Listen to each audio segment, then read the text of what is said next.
The power of now, Tolle, enlightened relationships.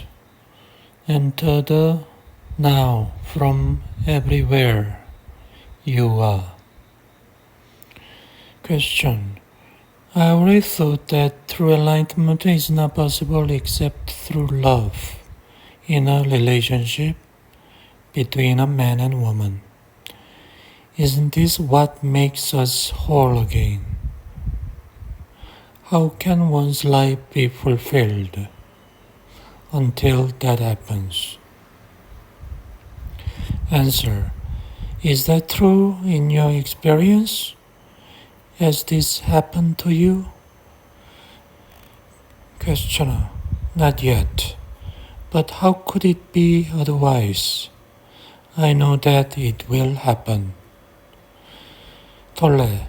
In other words, you are waiting for an event in time to save you. Is this not the core error that we have been talking about? Salvation is not elsewhere, in place or time. It is here and now. Questioner. What does that mean? Salvation is here and now. I don't even know what salvation means. Tolle.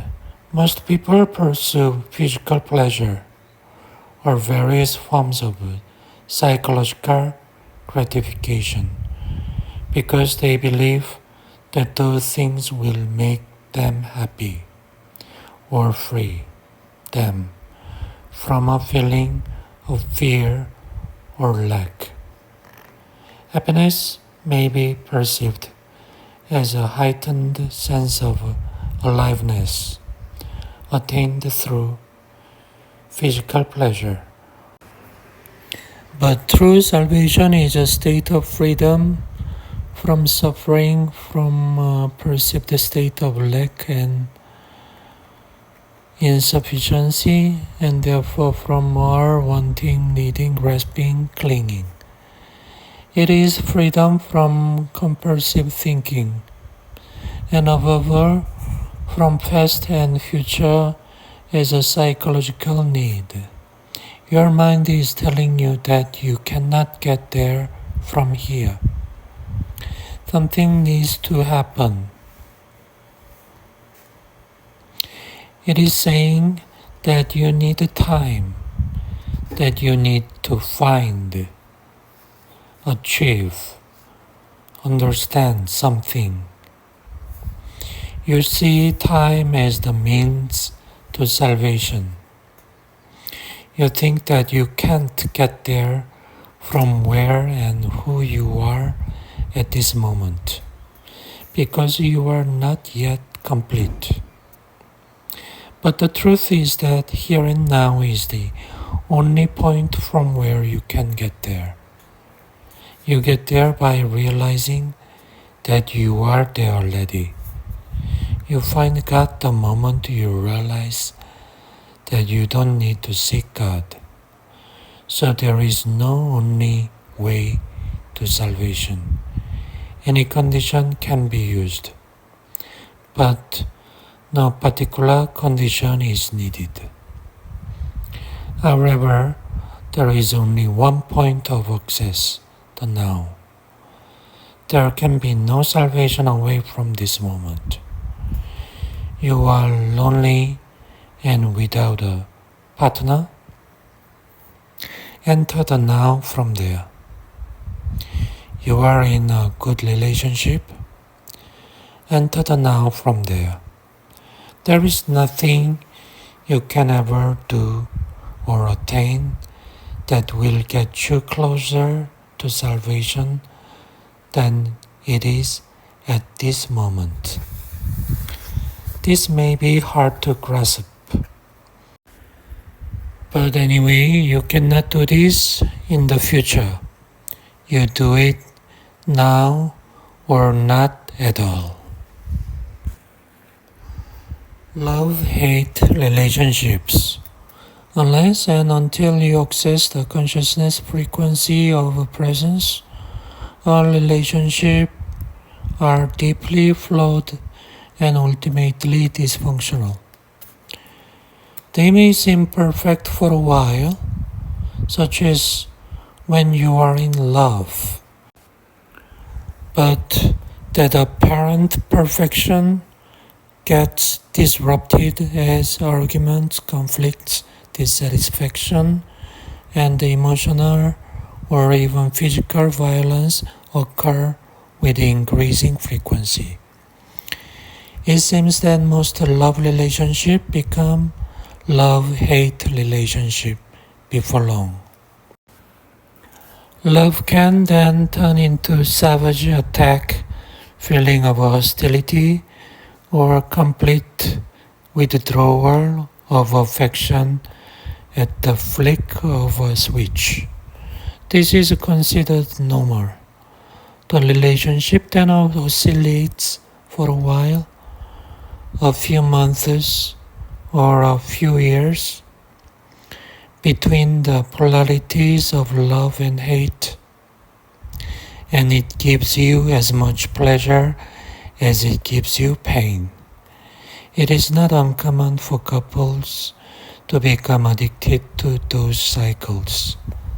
Their drama makes them feel alive. When a balance between the positive and negative polarities is lost, and the negative destructive cycles occur with increasing frequency and intensity, which tends to happen sooner or later, then it will not be long before the relationship collapses. It may appear that if you could only eliminate the negative or destructive cycles, then all would be well and the relationship would flower beautifully. But this is not possible. The polarities are mutually interdependent. You cannot have one without the other. The positive already contains within itself the as yet unmanifested negative. Both are in fact different aspects of the same dysfunction. I am speaking here of what is commonly called romantic relationships. Love as a continuous state is as yet very rare, as rare as conscious human beings. Brief and elusive glimpses of love, however, are possible whenever there is a gap in the stream of mind. The negative side of the relationship is more easily recognizable as dysfunctional than the positive one. And it is also easier to recognize the source of negativity in your partner than to see it in yourself. It can manifest in many forms: possessiveness, jealousy, control, withdrawal, and unspoken resentment, the need to be right, insensitivity and self-absorption, emotional demands and manipulation, the urge to argue, criticize, judge, blame, or attack, and anger. On the positive side, you are in love with your partner. This is at first a deeply satisfying state. You feel intensely alive. Your existence has suddenly become meaningful because someone needs you, wants you, and makes you feel special. And you do the same for him or her. When you are together, you feel whole. The feeling can become so intense that the rest of the world fades into insignificance. But you may also have noticed that there is a neediness and a clinging quality to that intensity. You become addicted to the other person. He or she acts on you like a drug. You are on a high when the drug is available, but even the possibility or the thought that he or she might no longer be there for you can lead to jealousy, possessiveness, attempts at manipulation through emotional blackmail, blaming and accusing, fear of loss. If the other person does leave you, this can give rise to the most intense hostility or the most profound grief and despair. In an instant, loving tenderness can turn into a savage attack. Where is the love now? Can love change into its opposite? Was it love in the first place or just an addiction? Addiction and the search for wholeness. Question: why should we become addicted to another person? Answer: the reason why the romantic love relationship is such an intense and universally sought after experience is that it seems to offer liberation from a deep-seated state of fear, need, lack. There is a physical as well as a psychological dimension to this state. On the physical level, you are obviously not whole, nor will you ever be. You are either a man or woman, which is to say, one half of the whole. On this level, the longing for wholeness manifests as a male-female attraction. Man's need for a woman, woman's need for a man. It is an almost irresistible urge for union with the opposite energy polarity. The root of this physical urge is a spiritual one. Physical union is the closest you can get to this state of the physical level. This is why it is the most deeply satisfying experience the physical realm can offer. But the union is no more than a fleeting glimpse of the wholeness, an instant of bliss. As long as it is unconsciously sought as a means of salvation, you are seeking the end of duality on the level of form where it cannot be found. You are given a tantalizing glimpse of the heaven, but you are not allowed to dwell there and find yourself again in the separate body. On the psychological level, the sense of lack and incompleteness is even greater than on the physical level. As long as you are identified with the mind, you have an externally derived sense of self. If in your relationship you experience both love and opposite of love, then it is likely that you are confusing ego attachment and addictive clinging with love. You cannot love your partner one moment and attack him or her the next. True love has no opposite. If your love has an opposite, then it is not love but a strong ego need for a more complete and deeper sense of self, a need that the other person temporarily meets. It is the ego's substitute for salvation, and for a short time it almost does feel like salvation. But there comes a point when your partner behaves in ways that fail to meet your need, or rather those of your ego. The feelings of fear, pain, and lack that are an intrinsic part of egoic consciousness but had been covered up by the love relationship now resurface. Avoidance of relationship in an attempt to avoid pain is not the answer. The pain is there anyway. 3 failed relationships in as many years are more likely to force you into awakening than 3 years on a desert island in isolation. But if you could bring intense presence into your aloneness, that would work for you too. Question: can we change an addictive relationship into a true one? Answer: yes. Being present and intensifying your presence by taking your attention even more deeply into the now. Whether you are living alone or with a partner, this remains the key. For love to flourish, the light of your presence needs to be strong enough so that you no longer get taken over by the thinker or the pain body and mistake them for who you are.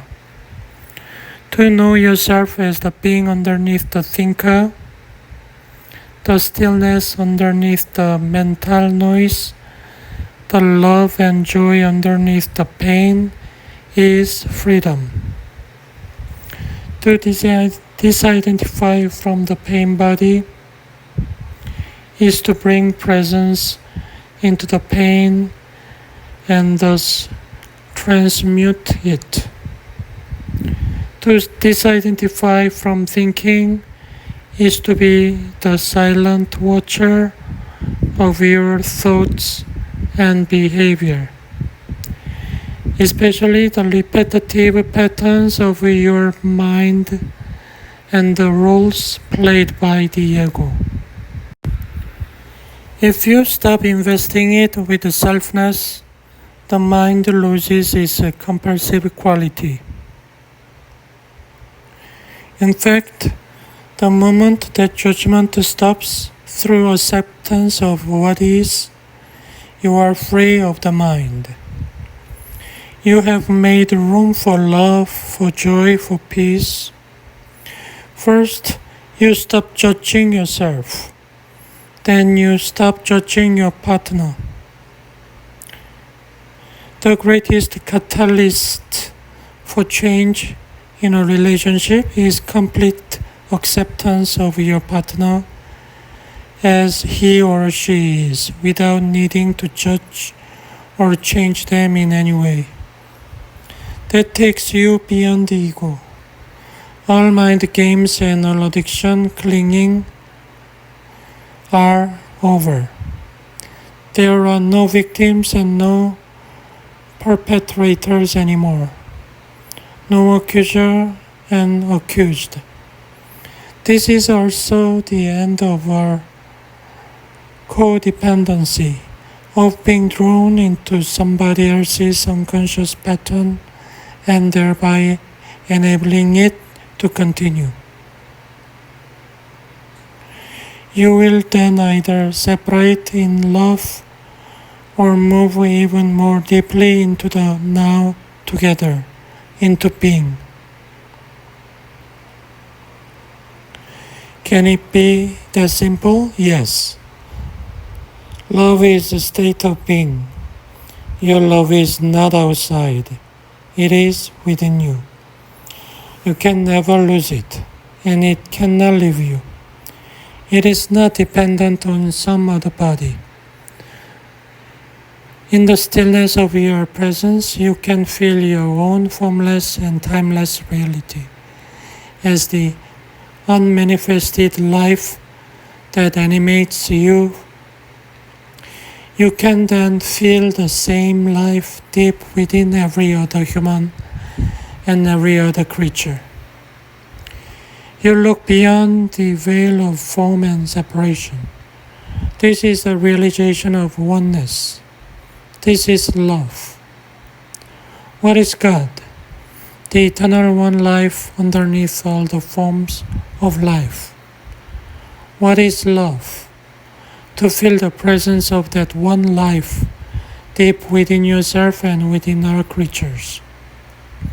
To be it. Therefore, all love is the love of God.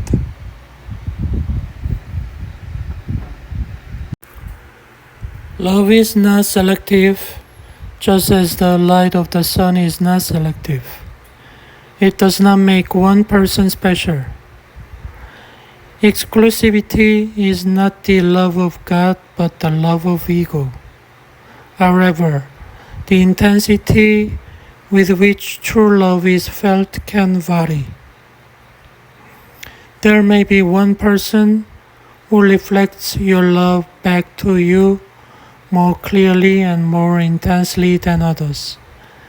And if that person feels the same toward you, it can be said that one are in love relationship.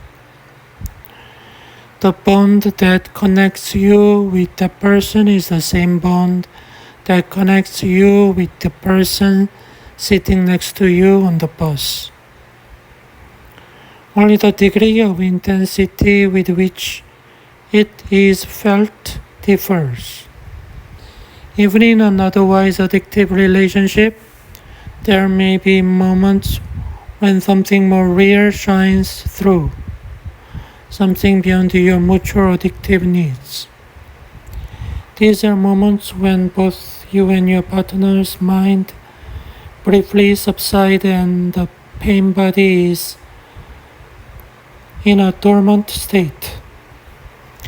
This may sometimes happen during physical intimacy or when you are both witnessing the miracle of childbirth, or in the presence of death, or when one of you is seriously ill. Anything that renders the mind powerless. When this happens, your being, which is usually buried underneath the mind, becomes revealed. And it is this that makes true communication possible. True communication is communion, the realization of oneness. Although brief glimpses are possible, love cannot flourish unless you are permanently free of mind identification and your presence is intense enough to have dissolved the pain body. The pain body cannot then take you over and so become destructive of love. Relationship as a spiritual practice. As the egoing mode of consciousness and all the social, political, and economic structures that is created enter the final stage of collapse. As humans have become increasingly identified with their mind, most relationships are not rooted in being and so turn into a source of pain and become dominated by problems and conflict. Millions are now living alone as a single parents, unable to establish intimacy or unwilling to repeat the insane drama of past relationships. Others go from one relationship to another, from one pleasure and pain cycle to another, in search of the elusive goal of fulfillment through union with the opposite energy polarity. Still others compromise and continue to be together in a dysfunctional relationship in which negativity prevails for the sake of the children or security, through force of habit, fear of being alone, or some other mutually beneficial arrangement, or even through the unconscious addiction to the excitement of emotional drama. However, every crisis represents not only danger but also opportunity. If relationships energize and magnify echoing mind patterns and activate the pain body as they do at this time, why not accept this fact rather than try to escape from it? Why not cooperate with it instead of avoiding relationship or continuing to pursue the phantom of an ideal partner as an answer to your problems or a means of feeling fulfilled? The opportunity that is concealed within every crisis does not manifest until all the facts of any given situation are acknowledged and fully accepted. As long as you deny them, as long as you try to escape from them or wish that things were different, the window of opportunity does not open up, and you remain trapped inside that situation. With the acknowledgement and acceptance of the facts also comes a degree of freedom from them. For example, when you know there is disharmony and you hold that knowing, through your knowing a new factor has come in, and the disharmony cannot remain unchanged.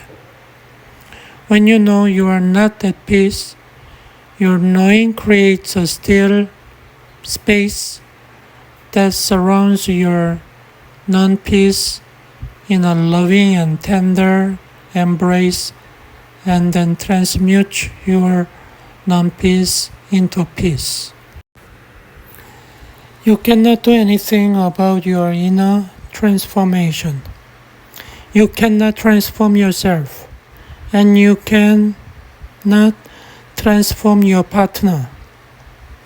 All you can do is create a space for transformation to happen. So whenever your relationship is not working, whenever it brings out the madness in you and in your partner, be glad. What was unconscious is being brought up to the light. It is an opportunity for salvation. Every moment, hold the knowing of that moment. If there is anger, know that there is anger. If there is jealousy, defensiveness, the need to be right, an inner child demanding love and attention, or emotional pain of any kind, know the reality of that moment and hold the knowing. The relationship then becomes your spiritual practice. If you observe unconscious behavior in your partner, hold it in the loving embrace of your knowing so that you won't react. Unconsciousness and knowing cannot coexist for long. If you react at all to your partner's unconsciousness, you become unconscious yourself. But if you then remember to know your reaction, nothing is lost. Humanity is under great pressure to evolve because it is our only chance of survival. This will affect every aspect of your life, and close relationship in particular. Never before have a relationship been as problematic and conflict-ridden as they are now. They are not here to make you happy or fulfilled. If you continue to pursue the goal of salvation through a relationship, you will be disillusioned again and again. But if you accept that the relationship is here to make you conscious instead of happy, then the relationship will offer you salvation. Then you will be aligning yourself with the higher consciousness that wants to be born into this world. For those who hold on to the old patterns, there will be increasing pain, violence, confusion. Question. The problem is my partner is in jealousy and control. I have pointed this out many times, but he is unable to see it. Answer. How many people does it take to make your life into a spiritual practice? Never mind if your partner will not cooperate. Sanity can only come into this world through you. You do not need to wait for the world to become sane before you can be enlightened. You may wait forever. Do not accuse each other of being unconscious. The moment you start to argue, you have identified with the mental position and are now defending not only the position but also your sense of self. The ego is in charge. You have become unconscious. At times, it may be appropriate to point out certain aspects of your partner's behavior. If you are alert, very present, you can do so without ego involvement. When your partner behaves unconsciously, relinquish all judgment. Judgment is either to confuse someone's unconscious behavior with who they are, or to project your own unconsciousness onto other person and mistake that for who they are. To relinquish judgment does not mean that you do not recognize dysfunction and unconsciousness. It means being the knowing rather than being the reaction. You will then either be totally free of reaction, or you may react and still be the knowing. Instead of fighting the darkness, you bring in the light. Instead of reacting to delusion, you see the delusion, yet at the same time, look through it. Being the knowing creates a clear space of knowing presence that allows all things and all people to be as they are. No greater catalyst for transformation exists. If you practice this, your partner cannot stay with you and remain unconscious. If you both agree that the relationship will be your spiritual practice, so much the better. You can then express your thoughts and feelings to each other as soon as they occur. Learn to give expression to what you feel without blaming. Learn to listen to your partner in an open way. Give your partner space for expressing himself or herself. Be present. Accusing, defending, attacking, all those patterns that are designed to strengthen the ego will then become redundant. Giving space to others is vital. Love cannot flourish without it. When you have removed the two factors that are destructive of relationship. When the pain body has been transmuted and you are no longer identified with mind and mental position, And if your partner has done the same, you will experience the bliss of the flowing of relationship. Instead of mirroring to each other your pain and your unconsciousness, you will reflect back to each other the love that you feel deep within. This is the love that has no opposite. If your partner is still identified with the mind and the pain body while you are already free, this will represent a major challenge, not to you but to your partner. It is not easy to live with an enlightened person, or rather it is so easy that the ego finds it extremely threatening. Remember that the ego needs problems, conflicts, and enemies. The unenlightened partner's mind will be deeply frustrated because its fixed positions are not resisted, which means they will become shaky and weak. The pain body is demanding feedback and not getting it. The need for argument, drama, and conflict is not being met. But beware, some people who are unresponsive, withdrawn, insensitive, or cut off from their feelings may think and try to convince others that they are enlightened. Men tend to do that more than women. They may see their female partners as irrational or emotional. But if you can feel your emotions, you are not far from the radiant inner body just underneath.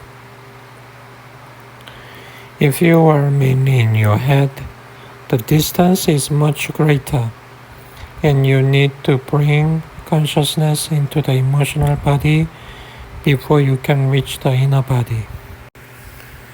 If there isn't an emanation of love and joy, then it is not enlightenment. Another indicator is how a person behaves in difficult or challenging situations.